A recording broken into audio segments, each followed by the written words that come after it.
اعوذ باللہ من الشیطان الرجیم بسم اللہ الرحمن الرحیم۔ سب ناظرین کو علم اسلام چینل میں خوش آمدید اور خلوص بھرا سلام۔ معزز ناظرین، لاسٹ ویڈیو میں کربلا کے دردناک واقعہ کا پہلا پارٹ پیش کیا جا رہا تھا۔ اب میں آپ کو اس کا دوسرا پارٹ پیش کر رہا ہوں۔ مسلمان اور بعض دیگر شیعہ لیڈروں نے یہ کہا کہ دیکھ لو، کہیں ایسا نہ ہو کہ ہم لوگ امام حسین رضی اللہ تعالیٰ عنہ سے بے وفائی کر بیٹھیں اور ثابت قدمی نہ رہیں۔ اگر ہم ثابت قدم رہتے ہیں تو اس امر کی دعوت دے دیں، اور اگر تمہیں اندیشہ ہو کہ جابر حکومت کے سامنے نہیں ٹھہر سکیں گے تو ان سے دفاع کرنے پر مجبور ہو جائیں گے تو انہیں تکلیف نہ دو۔ لیکن تمام صحابہ نے، شیبان علی رضی اللہ تعالیٰ عنہ نے یہ فیصلہ کیا کہ ہر قیمت پر ان کا ساتھ دیں گے اور ثابت قدم رہیں گے۔ بس ان فیصلوں کے نتیجے میں حضرت امام حسین رضی اللہ تعالیٰ عنہ کو خطوط لکھے گئے اور وفود بھی بھیجے گئے۔ معزز ناظرین، اس خط میں یہ لکھا گیا تھا کہ حضرت امیر معاویہ رضی اللہ تعالیٰ عنہ کا انتقال ہو چکا ہے اور یزید تخت نشین ہوا ہے، اور ہم کفر اور بصرہ کے سارے لوگ آپ کی حمایت میں ہیں اور آپ کی حمایت میں ہم آواز بھی اٹھا رہے ہیں۔ برائے مہربانی کر کے آپ تشریف لے آئیں اور یزید جیسے یہودی کو سائڈ پر کر دیں۔ جب امام حسین رضی اللہ تعالیٰ عنہ کے پاس یہ خط پہنچا تو آپ کی ہمت اور غیرت دینی جوش میں آ گئی اور آپ نے علم جہاد بلند کرنا فرض سمجھ لیا۔ اس پر حضرت عبداللہ بن عباس رضی اللہ تعالیٰ عنہ اور آپ کے دیگر عزیز و اقارب آپ کی خدمت میں درخواست کی کہ حضرت آپ کوفہ تشریف نہ لے جائیں۔ کوفہ کے لوگ بے وفا ہیں، جفاکار ہیں، انہوں نے آپ کے ابا حضور سے بے وفائی کی تھی، انہیں غربت پردیس کی حالت میں شہادت کے انجام تک پہنچایا تھا، اور پھر یہ لوگ وہ ہیں کہ یہ اپنے ظالم امیر کو تخت سے ہٹا کر دعوت نہیں دے رہے، اس کی پیروی کا کلادہ کا بدستور ان کے گلے میں ہے، ان کے سروں پر اس کی غلامی کا سایہ ہے، لیکن آپ کو بلا رہے ہیں، کہیں ایسا نہ ہو کہ آپ سے بے وفائی کر جائیں اور ظلم و ستم کے مرتکب ہوں۔ حضرت امام حسین رضی اللہ تعالیٰ عنہ نے یہ سب کچھ سنا، لیکن فرمایا کہ اب مجھ پر حق دعوت کی خاطر علم جہاد کرنا فرض ہو چکا ہے، وہ لوگ جفاکار ہوں یا بے وفا، مجھے ان کی بے وفائی سے کوئی سروکار نہیں۔ قیامت کے دن اللہ کی بارگاہ میں پیش ہونے سے ڈرتا ہوں کہ کہیں ایسا نہ ہو کہ مجھ سے سوال کیا جائے کہ تجھے دعوت حق دی گئی تھی، اس وقت ظلم کا بازار گرم تھا اور سنت نبوی کے خلاف سرکشی ہو رہی تھی اور دین اسلام میں بدعت و خرافات کو رواج دیا جا رہا تھا، فرعونیت اور یزیدیت دندنا رہی تھی، لوگوں کے حقوق سلب ہو رہے تھے، آزادیاں چھینی جا رہی تھیں، اسلامی شعار کا مذاق اڑایا جا رہا تھا، اسلام کی حکومت اور اسلام کے قانون کی تصدیق ہو رہی تھی، اور حسین رضی اللہ تعالیٰ عنہ اس وقت تو نے اس بغاوت کے خلاف جہاد کا علم کیوں بلند نہ کیا؟ اس وقت میں کیا جواب دوں گا؟ البتہ یہ مناسب ہے کہ جانے سے پہلے اپنے چاچا زاد مسلم بن عقیل رضی اللہ تعالیٰ عنہ کو حالات کا جائزہ لینے بھیجتا ہوں۔ انہوں نے وہاں سے جو رپورٹ بھیجی پھر اس کے مطابق عمل کروں گا۔ چنانچہ آپ نے حضرت مسلم بن عقیل رضی اللہ تعالیٰ عنہ کو کوفہ سفارت کے خیال سے بھیجا اور فرمایا، اے میرے بھائی مسلم، کوفہ جا کر حالات کا جائزہ لو اور وہاں کے حالات کا جائزہ لے کر مجھے مشورہ دو اور مجھے خط لکھو کہ آیا ان حالات میں میرا وہاں جانا مناسب ہے یا نہیں، لوگ یزید کی بیعت توڑنے اور میرے بیعت کرنے کے لیے تیار ہیں کہ نہیں۔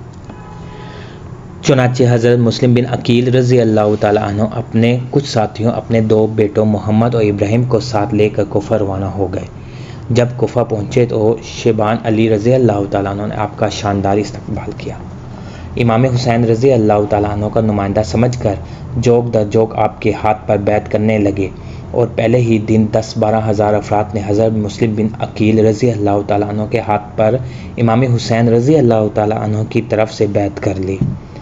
آپ نے پہلے دن لوگوں کا شوق، عقیدت و محبت، جوش اور ولولہ دیکھ کر امام حسین رضی اللہ تعالیٰ عنہ کو خط لکھ دیا کہ بھائی حسین رضی اللہ تعالیٰ عنہ حالات دعوت حق اور امر بالمعروف کے لیے سازگار ہیں۔ 12,000 افراد نے پہلے دن میرے ہاتھ پر بیعت کر لی ہے، 1,00,000 افراد مزید بیعت کرنے کے لیے تیار ہیں، آپ بلا جھجک تشریف لے آئیں۔ یہ خط امام حسین رضی اللہ تعالیٰ عنہ کو ملا اور آپ کو روانگی کی تیاری میں مصروف ہو گئے۔ ادھر یزیدی حکومت کے حامیوں کو حضرت مسلم بن عقیل رضی اللہ تعالیٰ عنہ کی سرگرمیوں کا علم ہو گیا۔ کوفہ کا گورنر اس وقت جو شخص تھا اس کا نام نعمان بن بشیر رضی اللہ تعالیٰ عنہ تھا۔ یہ حضور کے صحابہ اور خانوادہ رسول کے غلاموں میں سے تھا۔ وہ اگرچہ حکومت کے ایک ذمہ دار عہدے پر فائز تھا، لیکن اس کے دل میں اس عہدے کی محبت نہ تھی۔ وہ اس پر غلامی رسول و عشق حسین کو ترجیح دیتا تھا۔ اس لیے مسلم بن عقیل رضی اللہ تعالیٰ عنہ کی راہ میں کوئی رکاوٹ نہ ڈالی اور خاموشی سے سب کچھ گوارا کیا۔ یزیدی حکومت کے حامیوں نے دیکھا کہ کایا پلٹ جانے کا امکان ہے، تو وہ حضرت نعمان بن بشیر کے پاس آئے اور آ کر کہا کہ نعمان بن بشیر رضی اللہ تعالیٰ عنہ کوفہ شہر یزید کی حکومت سے نکلا جا رہا ہے۔ امام حسین رضی اللہ تعالیٰ عنہ کے حق میں لوگ جوک در جوک مسلم بن عقیل رضی اللہ تعالیٰ عنہ کے ہاتھوں پر بیعت کر رہے ہیں، اور تو خاموشی سے تماشا دیکھ رہا ہے۔ مسلم بن عقیل رضی اللہ تعالیٰ عنہ کو گرفتار کر اور قتل کر کے ان کا صفایا کر دے، تاکہ فتنہ و فساد کا امکان نہ رہے۔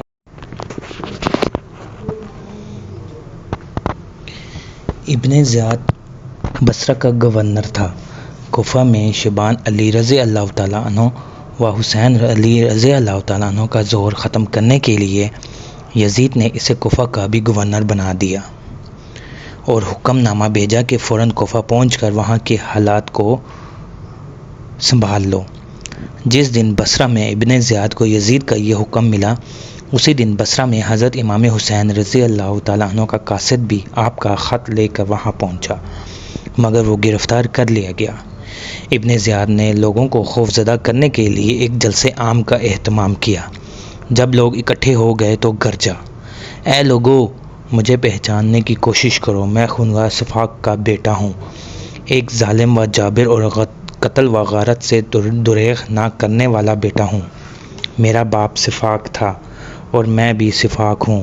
جو شخص یزید کی بیعت اور حکومت سے روگردانی کرے گا اور امام حسین رضی اللہ تعالیٰ عنہ اور مسلم بن عقیل رضی اللہ تعالیٰ عنہ کی بیعت کی بات کرے گا، میں اس کے ٹکڑے ٹکڑے کر دوں گا، اس کو تباہ و برباد کر کے رکھ دوں گا، صفحہ ہستی سے مٹا دوں گا۔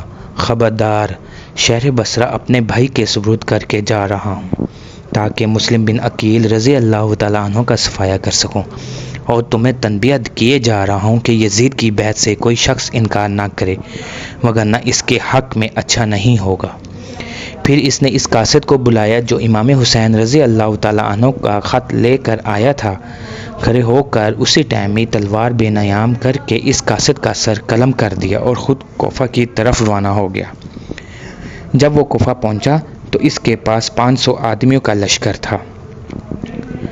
قادسیہ کے مقام پر باقی لوگوں کو چھوڑ کر 100 افراد کو ساتھ لے گیا اور اپنا لباس اتار کر حجازی لباس پہنا، چہرہ کپڑے میں چھپا لیا، تاکہ لوگوں کو مغالطہ ہو کہ امام حسین رضی اللہ تعالیٰ عنہ آ گئے ہیں۔ پھر وہ مغرب اور عشاء کے بعد کوفہ میں داخل ہوا تو اس وقت لوگوں میں اس چشم و چراغ خانوادہ نبوت امام حسین رضی اللہ تعالیٰ عنہ کی آمد کے منتظر تھے اور حسرت بھری نگاہوں سے ان کی راہ دیکھ رہے تھے۔ جب شام کے اندھیرے میں عبید اللہ ابن زیاد چہرے پر کپڑا ڈالے آیا تو لوگ غلط فہمی کا شکار ہو گئے۔ انہوں نے سمجھا کہ شاہد حسین ابن علی رضی اللہ تعالیٰ عنہ آ گئے ہیں۔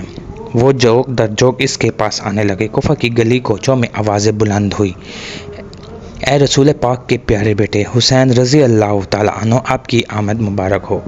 ہر طرف شور و غل ہو گیا، حتیٰ کہ نعمان بن بشیر رضی اللہ تعالیٰ عنہ نے بھی سمجھا کہ امام حسین رضی اللہ تعالیٰ عنہ آ گئے ہیں۔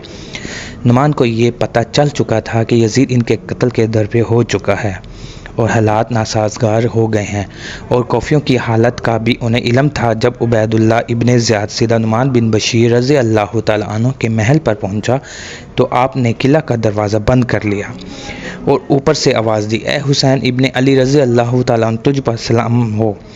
رات کا وقت ہے، میری فوج قلعے کے اندر ہے، مجھے حالات کی ناسازگاری کا علم ہے، آپ خدا را کوفہ چھوڑ کر مدینہ چلے جائیں۔